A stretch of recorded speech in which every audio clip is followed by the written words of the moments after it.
जय बाबा केदारनाथ की जय. सकाळी उठलो केदारनाथ मंदिराकडे जाण्यासाठी 7 वाजता. बेस कॅम्पवरून लागला 1.5 तास. आमच्या मॅडमची हालत खराब झालेली आहे. तिला हॉस्पिटलमध्ये पहिले दाखवलं आणि नंतर मग पुढे 3 तासाच्या अथक प्रयत्नानंतर बाबा केदारनाथच्या मंदिराच्या दर्शन परिसरात आलो. माझ्या मागे तुम्ही पाहता बाबा केदारनाथ. बाबा केदारनाथ.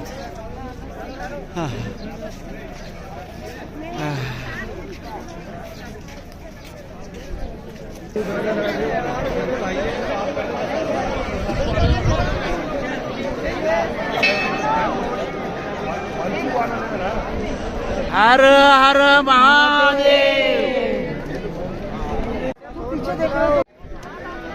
हे आहे भीमशिला.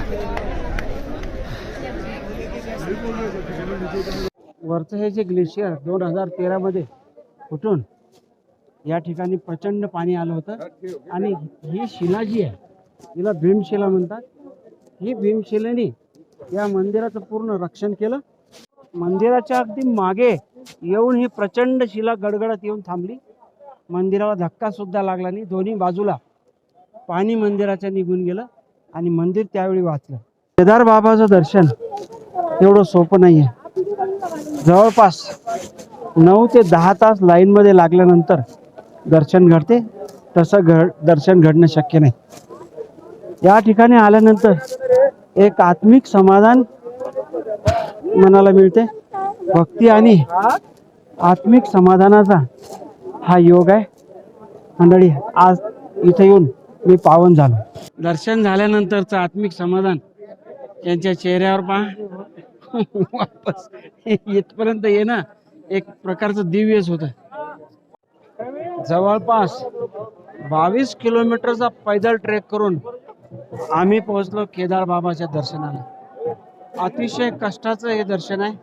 एवढं सोपं दर्शन नाही आहे मित्रांनो. शेवटी आमच्या प्रवासाचं सार्थक झालं. तुम्ही पण दर्शन घ्या. तुम्ही कधीतरी केदारनाथ बाबा इथं आले का? कमेंट जरूर करा. धन्यवाद मंडळी.